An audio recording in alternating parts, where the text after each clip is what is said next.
शिवाला music present माँ दहला रिकॉर्डिंग स्टूडियो किसान चौक सुपौल। Music director Kanchan Raj. रे बबुआ तोहरा बिन हम कैसे जियब नाही बतैले रे। रे बबुआ तोहरा बिन हम कैसे जियब नाही बतैले रे।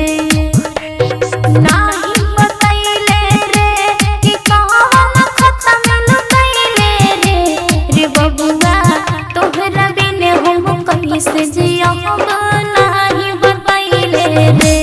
रे बबुआ तोहरा बिन हम कैसे जियब नाही बतैले रे।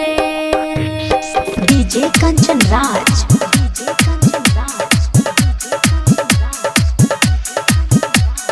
नीम चौक चौसीमा वैशाली। माँ दहला रिकॉर्डिंग स्टूडियो किसान चौक सुपौल।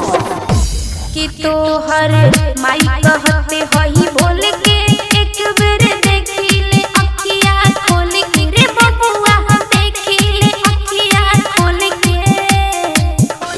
कि तोहर माई कहते हई बोल के एक बेर देखिले अखिया खोल के। रे बबुआ देखिले अखिया खोल के।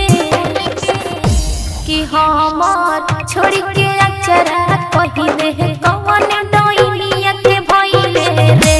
रे बबुआ तोहरा बिन हम कैसे जियब नाही बतैले रे। डीजे कंचन राज।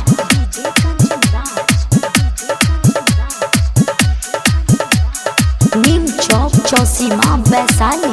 माँ दहला रिकॉर्डिंग स्टूडियो किसान चौक सुपौल। तपेली राम नाम के कपड़ा काहे तुरल माई के असर। रे बबुआ तुरल माई के असर। तपेली राम नाम के कपड़ा काहे तुरल माई के असर। रे बबुआ तुरल माई के असर। कि कवने कारण कही दे हमरा भागिनिया बनैले रे। रे बबुआ तोहरा बिन हम कैसे जियब नाही बतैले रे। डीजे कंचन राज।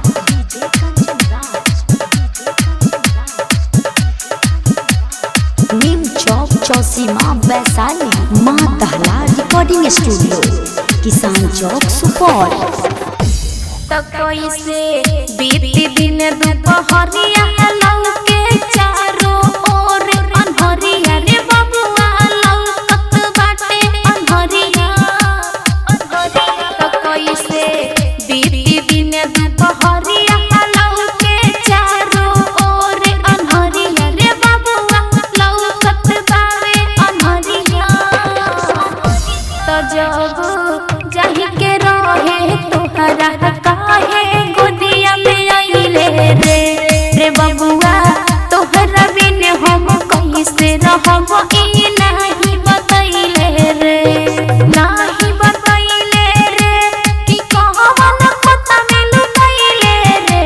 रे बबुआ तोहरा बिन हम कैसे जियब नाही बतैले रे। रे बबुआ तोहरा बिन हम कैसे जियब नाही बतैले रे। माँ दहला रिकॉर्डिंग स्टूडियो किसान चौक सुपौल।